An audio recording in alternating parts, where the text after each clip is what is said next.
रतनपुर गांव में एक गरीब किसान रामू अपनी बीवी सरला के साथ रहता था। सुबह के वक्त मिट्टी के छोटे से घर में चूल्हा जल रहा था, जिस पर लोहे की कढ़ाई में थोड़ी सी सब्जी पक रही थी। अचानक दरवाजा खटखटाने की आवाज आती है। अरे इतनी सुबह सुबह कौन इतने जोर जोर से दरवाजा पीट रहा है?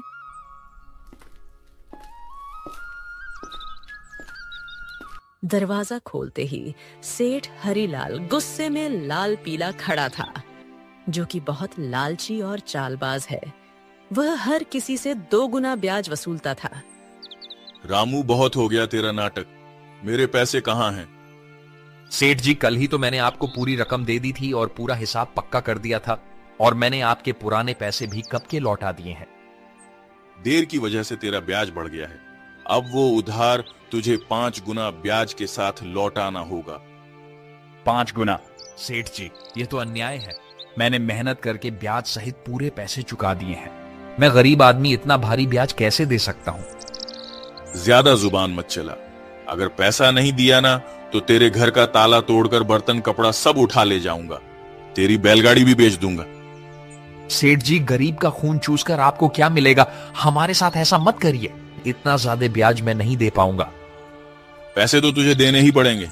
देख लूंगा मैं तुझे। याद रखना रामू, हरीलाल से पंगा लेना आसान नहीं है। सेठ रामू को धमकाते हुए चला जाता है, लेकिन जाते जाते अपने नौकर को कहता है, इस गरीब भिखारी की इतनी मजाल, मुझे ना बोलकर इसने गलती कर दी। इसे तो सबक सिखाना पड़ेगा ताकि गांव में बाकी गरीब भी डर में रहे। आप बताइए, ये जिंदगी कब बदलेगी? रोज रोज 2 वक्त की रोटी के लिए जूझना पड़ता है। कभी मन करता है घर की टूटी छत ठीक करवा दूं, तो कभी सोचती हूँ कि हमारे पास भी अच्छे कपड़े हों, लेकिन लगता है किस्मत ने हमें बस तंगी ही दी है। मुझे पता है तुम्हें तकलीफ है, पर मैं क्या करूं? खेत छोटे हैं, बारिश वक्त पर नहीं होती, ऊपर से कर्ज का बोझ भी सर पर है। मैं दिन रात मेहनत करूं, तब हमारे हिस्से में यही नमक रोटी आती है। मेहनत? हाँ, मेहनत तो आप करते हैं, लेकिन भगवान हमारी सुनता ही कहाँ है। लगता है जैसे भाग्य ने हमें इस गरीबी में ही सड़ने के लिए भेजा है।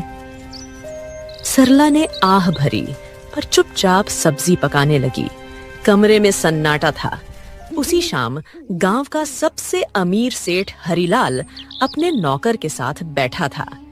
वह बहुत लालची और चालाक था। उसके मन में एक खतरनाक योजना पनप रही थी। सेठ हरीलाल अपने बड़े से घर में खाट पर बैठा पान चबा रहा था। पास में उसका नौकर कालू खड़ा था। अरे कालू सुन, मंदिर के गहनों को देखकर मेरा जी ललचा गया है। कल रात मंदिर में जो सोने चांदी के गहने हैं ना, वो मेरे घर में होने चाहिए। गांव वाले मेरी इज्जत करते हैं, लेकिन पैसा और बढ़ाना है मुझे। सेठ जी, पर यह तो पाप का काम होगा। भगवान के घर से गहने चुराना अच्छा नहीं लगेगा। अरे मूर्ख, भगवान को क्या जरूरत है गहनों की? उनका क्या होगा इनसे? असली भगवान तो पैसा है, और पैसा इंसान के हाथ में अच्छा लगता है। पर गांव वाले अगर उनको पता चल गया तो? बस यही तो मजा है। चोरी हम करेंगे और इल्जाम किसी और पर लगेगा। पता है किस पर? उस गरीब रामू पर। आज उसकी और उसकी बीवी की जुबान बहुत ज्यादा ही चल रही थी। रामू, वो तो रोज मंदिर के पास से ही अपने खेत के लिए जाता है ना? हाँ, हम इसी बात का फायदा उठाएंगे। सबको लगेगा कि उसी ने चोरी की। गांव वाले पहले ही उसे तिरछी नजरों से देखते हैं। बस आज रात ही हम अपना काम कर देंगे और सुबह हंगामा हो जाएगा। तू बस ये याद रख, कोई गलती नहीं होनी चाहिए। आधी रात को हम मंदिर में घुसेंगे, गहने उठाएंगे और अपने गोदाम में छुपा देंगे। सुबह मैं खुद शोर मचाऊंगा और रामू का नाम लूंगा। कालू डरते डरते सिर हिलाता है और अपने सेठ की बात मान लेता है। रात का समय था। गांव में हर तरफ सन्नाटा था। बस कहीं कहीं कुत्तों के भौंकने की आवाज आ रही थी। उस रात सेठ लालच में अंधा हो जाता है और इस घिनौनी साजिश को अंजाम देता है। अपने नौकर से मंदिर में चोरी करवाता है। पास ही अंधेरे में एक काली बिल्ली म्याऊं करके गुजर जाती है, जैसे वो इस पाप की गवाही दे रही हो। अगली सुबह गांव के बीचों बीच मंदिर के सामने एक भीड़ इकट्ठी हो गई थी। हर कोई जोर जोर से बातें कर रहा था। माहौल में घबराहट और गुस्से की गूंज थी। अरे यह क्या हो गया? मंदिर के सारे सोने के गहने रातों रात गायब हो गए। इतना बड़ा अपशकुन, भगवान के गहने चुरा ले गया कोई, ये तो बहुत बुरी बात है। इसी बीच रामू रोज की तरह खेत की तरफ जाने के लिए उसी रास्ते से गुजर रहा था।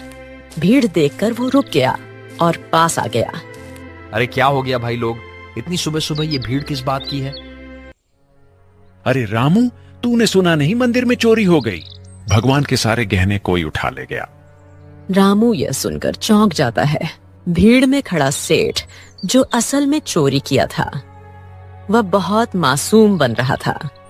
पंडित जी आप बताइए, कल रात तक तो गहने मंदिर में थे, फिर अचानक कौन ले गया? आप बताइए पंडित जी, क्या आपने मंदिर के आसपास किसी को आते जाते देखा है? आपको किसी पर शक है क्या?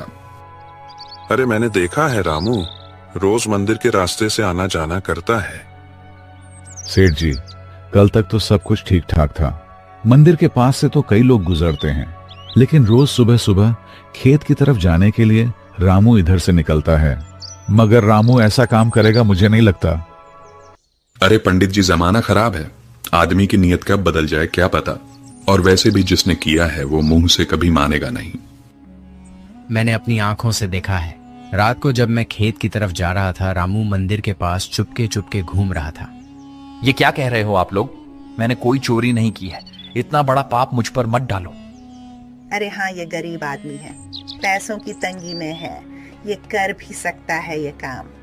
ये लोग मुंह पर अच्छे बनते हैं। अरे भगवान से डरिए आप लोग, हमने कुछ नहीं किया। हम गरीब जरूर हैं, लेकिन चोर नहीं। मेरे पति जितना ईमानदार इंसान इस पूरे गांव में कोई नहीं है। ऐसा मत कहिए, वरना भगवान आप लोगों को कभी माफ नहीं करेगा। रामू और उसकी बीवी ने बहुत समझाने की कोशिश करी, लेकिन भीड़ मानने को तैयार नहीं थी। सब रामू को ही चोर मान बैठे। रामू और सरला की आंखों में आंसू आ गए, लेकिन भीड़ में कोई उनकी सुनने को तैयार नहीं था। गांव वालों, अब तो सब साफ है, मंदिर के गहने चुराने वाला यही रामू है, और ऐसे आदमी को हमारे गांव में रहने का कोई हक नहीं। चोरी करने वाले की एक ही सजा है, गांव से बाहर निकाल देना। हाँ, अगर इसने मंदिर में चोरी की है तो यह तो भगवान का भी अपराधी हुआ। इसे यहीं रहने देंगे तो कल हमारे घरों से भी चीजें गायब हो जाएंगी। अरे आप सब क्यों नहीं समझते? मैं निर्दोष हूं, मैंने कोई चोरी नहीं की। मैं तो रोज के जैसे अपने खेत जा रहा था। मुझ पर इतना बड़ा इल्जाम मत डालिए। भीड़ में जोर जोर से आवाजें गूंजने लगी, निकालो इसे, निकालो इसे गांव से। भीड़ में हलचल मच गई। लोग एक दूसरे से कान्हा फूंसी करने लगे।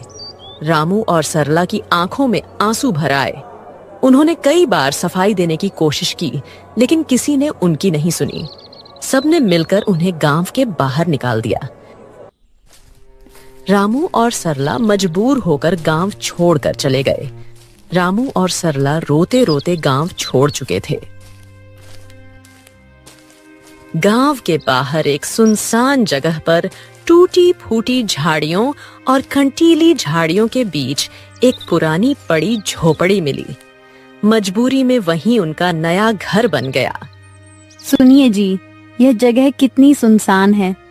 न पास में कोई इंसान, यहाँ आसपास की झोपड़ियों में कोई रहता भी नहीं है। न खाने को कुछ है। अब हम क्या करेंगे? क्या करें सरला? जब अपना गांव ही हमें ठुकरा दे तो कहीं और सहारा ढूंढना पड़ता है। यही हमारी तकदीर है। मैं तो ये सोच रहा हूं, आखिर चोरी की किसने है और इल्जाम मुझ पर डाल दिया गया। मैं असली चोर का पता लगाकर रहूंगा। दिन ढल गया। सरला रोते रोते सो गई। रामू सारी रात परेशान बैठा रहा।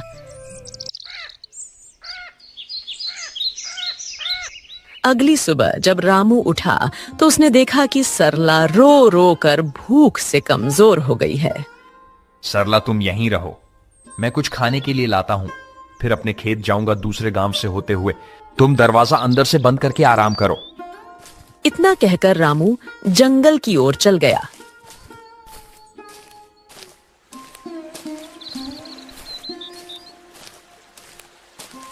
रामू ने सरला को कुछ फल और आसपास की नदी से पानी लाकर दिया। रामू दूसरे गांव से होते हुए अपने खेत जाने के लिए निकल गया। अचानक घने जंगल में सामने से एक साधु बाबा प्रकट होते हैं। उनकी लंबी दाढ़ी और वस्त्र उन्हें अलग ही आभा दे रहे थे। रामू उनके पास गया। बेटा, तू कौन है? तेरे चेहरे पर चिंता की रेखाएं साफ दिख रही हैं। बाबा, मैं इस गांव का ही रहने वाला हूं, पर अब गांव वालों ने मुझे निकाल दिया है। सब लोग मुझ पर चोरी का झूठा इल्जाम लगा रहे हैं। मैंने कोई चोरी नहीं की। रामू रोते रोते साधु बाबा को पूरी कहानी बताता है। सेठ का कर्ज, गांव वालों का इल्जाम और मंदिर से चोरी की घटना। बेटा, तेरी आंखों में छल नहीं है। तू सच्चा और साफ दिल का इंसान है। तेरी पीड़ा मैं समझ सकता हूं। ये दुनिया अक्सर गरीब पर झूठा इल्जाम लगा देती है, पर चिंता मत कर, भगवान न्याय करते हैं। असली चोर जल्द ही सामने आएगा। यह मेरा आशीर्वाद है। पर बाबा, कैसे? सब मुझे ही दोषी मान रहे हैं। गांव छोड़कर मैं और मेरी पत्नी यहां भूखे प्यासे पड़े हैं। कोई मेरी बात मानने को तैयार नहीं है। मैं कैसे साबित करूं कि मैं निर्दोष हूं? इस जंगल में एक श्रापित जानवर रहता है। उसने अपनी आंखों से असली चोर को देखा है। वही तुझे सच तक पहुंचने में मदद करेगा। पर ध्यान रहे, उस जानवर को ढूंढना आसान नहीं है। उसके पास जाना होगा, उसका विश्वास जीतना होगा, तभी वह तेरी मदद करेगा। श्रापित जानवर बाबा, वह कौन है? मैं उसे कैसे ढूंढूं? यहां जंगल में तो बहुत से जानवर हैं। वह एक श्रापित काली बिल्ली है। सच यह है कि उसकी आंखों ने वह दृश्य देखा है जो किसी और ने नहीं देखा। काली बिल्ली कहीं नहीं मिली। दिन ढलने को आया। रामू अब निराश होकर अपनी झोपड़ी की तरफ जा रहा था। अचानक तभी उसकी नजर एक काली बिल्ली पर पड़ी। बिल्ली की चमकती आंखें दो अंगारों जैसी दिखाई दे रही थीं। ओ बिल्ली रानी, क्या तुम वही हो जिसके बारे में साधु बाबा ने कहा था? क्या तुमने उस रात देखा था? असली चोर कौन है? माँ, बिल्ली, क्या तुम मेरी मदद करोगी? मुझ पर झूठा इल्जाम लगाकर गांव से निकाल दिया गया है। क्या तुम सच जानती हो? मुझे बता दो, असली चोर कौन है? बिल्ली उसकी आंखों में देखती है। रामू का साफ दिल और अच्छी नियत देखकर जैसे उसे सब समझ आ गया हो। अचानक बिल्ली की आंखों से एक अजीब सी चमक निकलती है और वह इंसानी आवाज में बोल उठती है। रामू, तुम्हारे साथ बहुत बड़ा अन्याय हुआ है। मंदिर के गहने तुमने नहीं चुराए। असली चोर तुम्हारे गांव का सेठ और उसका नौकर है। दोनों ने मिलकर मंदिर से गहने चुराए और चोरी का इल्जाम तुम्हारे सिर पर चढ़ा दिया ताकि कोई शक न करे। सेठ जानता था कि तुम गरीब हो, तुम्हारे पास कोई सबूत नहीं होगा, इसलिए उसने चालाकी से तुम्हें बलि का बकरा बना दिया। क्या गांव का सेठ, वही जो सबसे धर्म और दान की बातें करता है, और उसका नौकर भी तो यही सच्चाई है? गांव वालों ने मेरी ईमानदारी पर शक किया और असली अपराधी चैन से सो रहा है। माँ बिल्ली, अब मैं क्या करूं? यह सच गांव वालों तक कैसे पहुंचाऊं? समय आने दो रामू, सच को कोई दबा नहीं सकता। मैं तुम्हारी मदद करूंगी। तुम मुझे कल गांव लेकर चलो। मैं वहां जाकर सबको सारी सच्चाई बताऊंगी और तुम्हें निर्दोष साबित करूंगी। रामू को बिल्ली की बातें सुनकर राहत मिलती है।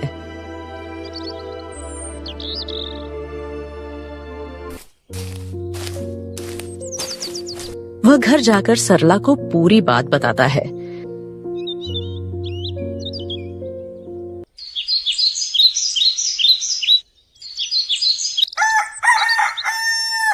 अगली सुबह रामू और सरला बिल्ली को लेकर गांव जाते हैं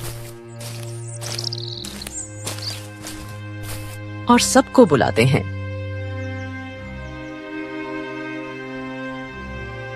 गांव वालों, आप सबने मुझे चोर बोलकर गांव से निकाल दिया था, पर असली चोर अभी भी गांव में ही बैठा है। आज मेरे पास एक गवाह है जो मुझे निर्दोष साबित करेगा। गांव वालों सुनो, असली चोर रामू नहीं है। मैंने अपनी आंखों से देखा है। मंदिर के गहने सेठ और उसके नौकर ने मिलकर चुराए हैं। अगर तुम्हें यकीन नहीं होता तो सेठ के घर जाकर देखो, मंदिर के गहने वहीं मिलेंगे। अरे, यह बिल्ली बोल कैसे रही है? चलो हम जाकर देखते हैं सेठ के घर गहने हैं या नहीं। वैसे भी सेठ ही हमें हमेशा धोखा देता रहा है। बिल्ली को बोलता देख सब चौंक जाते हैं और गांव के कुछ लोग सेठ के घर जाते हैं। उनको गहने सेठ के घर में मिल जाते हैं। अब पूरे गांव में बातें होने लगी। सेठ चोर है, सेठ चोर है। सब बोलने लगे। सेठ ने चालाकी से अपने नौकर को इशारा करा और सारा इल्जाम नौकर पर डाल दिया। अरे नहीं नहीं, मैं चोर नहीं हूँ। ये सब मेरे नौकर की करतूत है। उसने ही चोरी की है। मैं तो खुद हैरान हूँ। झूठ मत बोलिए सेठ जी, आप सबसे ब्याज में 4 गुना पैसे वसूलते हो, अब चोरी भी करवा रहे हो। ठीक है, अगर तुम सब कहते हो तो इस नौकर को सजा मैं दूंगा, क्योंकि यही असली चोर है। मुझे इस बारे में कुछ नहीं पता था। सेठ ने पूरे गहने वापस मंदिर में रखवा दिए। अब गांव में उसकी कोई इज्जत नहीं करता है। पूरे गांव वालों ने रामू से माफी मांगी। उन्हें अपनी गलती का एहसास हो गया। सबने पूरे आदर सम्मान के साथ रामू और सरला को गांव वापस बुलाया।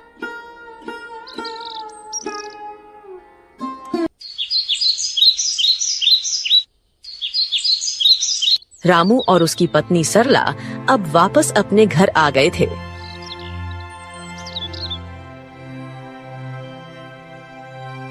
शाम का समय, हल्की ठंडी हवा चल रही है। रामू बोलने वाली बिल्ली के साथ खेत की तरफ जा रहा था।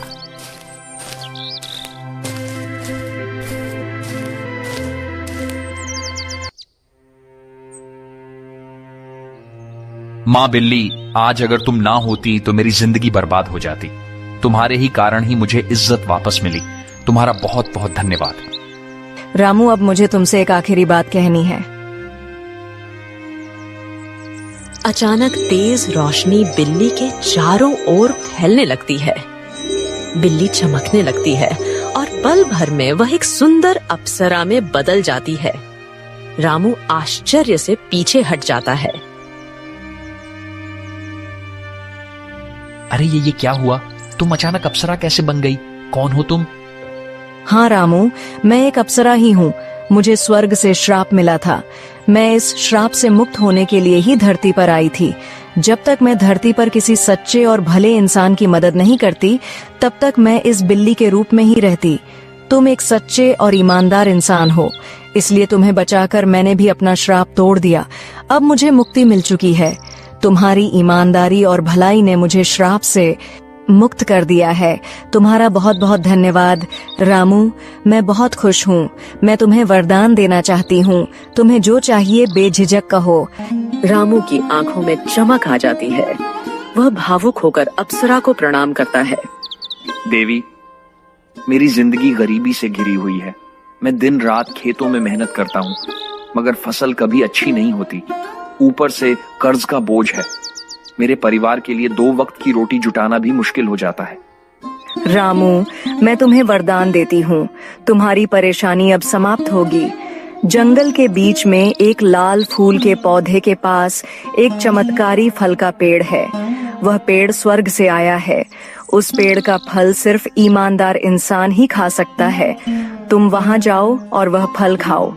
तुम्हारे खेतों में समृद्धि होगी, कर्ज मिट जाएगा और जीवन खुशहाल हो जाएगा। बस याद रखना, तुम हमेशा इसे ही रहमदिल रहना, वरना तुम्हारी जिंदगी वापस वैसे ही हो जाएगी। सुखी रहो रामू। अब मैं चलती हूँ, अपना ख्याल रखना। रामू को वरदान देकर अप्सरा अचानक गायब हो जाती है।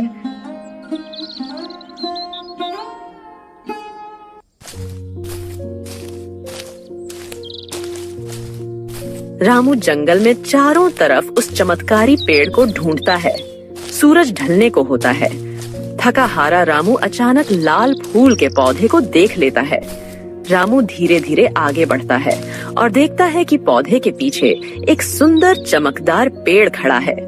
पेड़ की टहनियों पर सुनहरे फल चमक रहे हैं। रामू श्रद्धा से पेड़ के पास जाता है। पेड़ देवता, मुझे अप्सरा ने आपके पास भेजा है। मैं गरीब किसान रामू हूँ। क्या मैं आपके फल खा सकता हूँ? अचानक पेड़ से आवाज आई।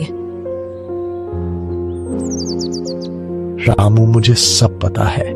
तुम सच्चे और भले इंसान हो, इसीलिए अप्सरा ने तुम्हें यहां तक पहुंचाया है। तुम मेरा एक फल खा लो, तुम्हारी सारी परेशानियां मिट जाएंगी और तुम्हारा जीवन खुशहाल हो जाएगा।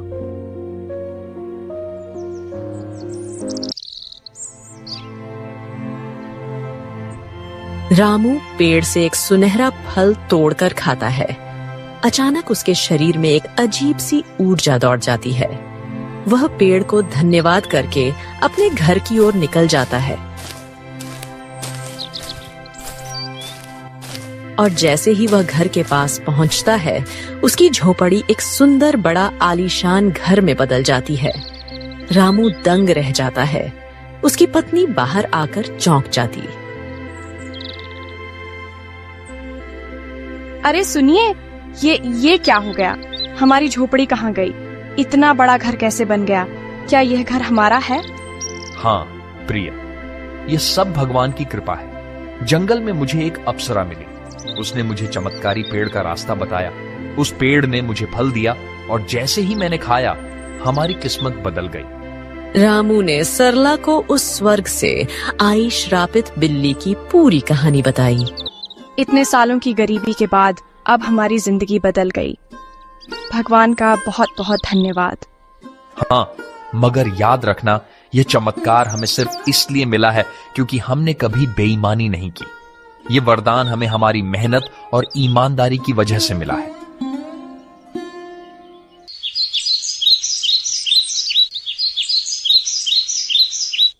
अब रामू और सरला अपने नए घर में खुशी से रहने लगे। पर रामू अब भी साधारण कपड़ों में ही रहता था। उसके अंदर जरा सा भी घमंड नहीं आया। उसने हमेशा उस अप्सरा की बात याद रखी। अब रामू गांव में सबकी मदद करने लगा। उसके घर में हमेशा अनाज भरा रहता था और मेहमानों के लिए दरवाजे खुले रहते थे। वह गांव के सारे जरूरतमंद लोगों को अनाज बांटता था। सारे गांव में रामू की बातें होने लगी। हर कोई अब रामू की बहुत इज्जत करने लगा था। एक दिन गांव वालों को रामू की तारीफ करते सेठ हरिलाल ने सुन लिया। यह सब देख हरिलाल को जलन होने लगी। ये सब दिखावा है। कोई इतना अमीर अचानक कैसे हो सकता है?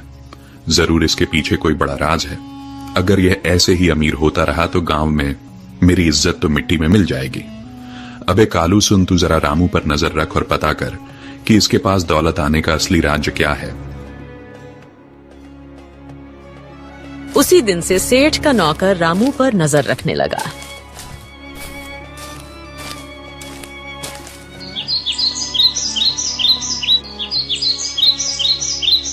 एक दिन सेठ का नौकर रामू का पीछा कर रहा था। उसने देखा कि रामू जंगल में जाकर उस चमत्कारी पेड़ से बात कर रहा है। कालू चुपके चुपके रामू की सारी बातें सुन रहा था।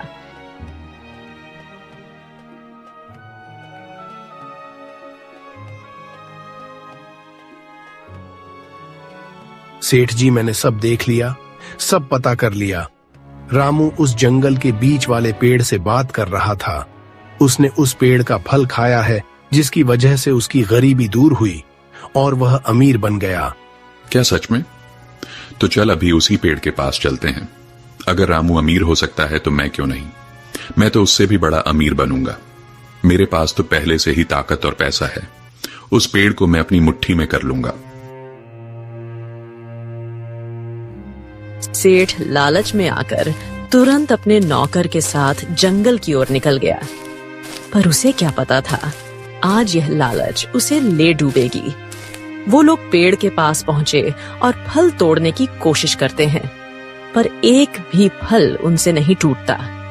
सेठ गुस्से में आकर पेड़ से कहता है, ओ पेड़, सुना है तूने रामू को फल देकर अमीर बनाया है। अब मुझे भी अपने फल दे, जल्दी कर। मैं इस पूरे गांव का सबसे बड़ा आदमी हूं। अब मैं और भी शक्तिशाली बनना चाहता हूं। सेठ, तू लालची है, अहंकारी है और बेईमान है। मैं अपना फल सिर्फ उसी को देता हूं जिसके दिल में दूसरों के लिए करुणा हो, जो ईमानदार हो और सच्चा हो। तेरे दिल में सिर्फ लालच और घमंड है, इसलिए तुझे कभी यह फल नहीं मिलेगा। क्या कहा? तू मुझे फल नहीं देगा? अरे मूर्ख पेड़, अगर तू मुझे फल नहीं देगा तो मैं तुझे जड़ से काट दूंगा। तेरे जैसे 1000 पेड़ मैं खरीद सकता हूं मैं। अब तू देख, तुझे काट कर मैं तेरे सारे फल ले लूंगा। अबे कालू, कुल्हाड़ी उठा और इसे काट डाल। गांव जाकर उस रामू को भी आज मैं खत्म कर दूंगा। कालू भाग कर जाता है और कुल्हाड़ी लेकर आता है। सेठ पेड़ को अपने पैर से मारने लगता है और उसका नौकर कुल्हाड़ी से पेड़ काटने की कोशिश करता है, लेकिन कुल्हाड़ी लगते ही चिंगारियों में निकलती है। अचानक आसमान से बिजली गिरने लगी और तेज हवा चलने लगी। ठहरो, तुम दोनों को अपने लालच और पाप का फल अब यही मिलेगा। तुम्हें दूसरों की मेहनत और भलाई से जलन थी, अब तुम्हें इसका परिणाम भुगतना होगा। अचानक पेड़ से एक चिंगारी निकलती है। सेठ और उसका नौकर वहीं जलकर राख हो जाते हैं। सच्चाई और ईमानदारी की राह चाहे कितनी भी कठिन क्यों ना हो, अंत में जीत हमेशा अच्छाई की ही होती है। लालच और बेईमानी इंसान को कभी सुख नहीं दे सकते। भगवान भी उसी का साथ देते हैं जिसका दिल साफ हो और जो दूसरों की मदद करता है। इसीलिए हमें हमेशा नेक रास्ते पर चलना चाहिए।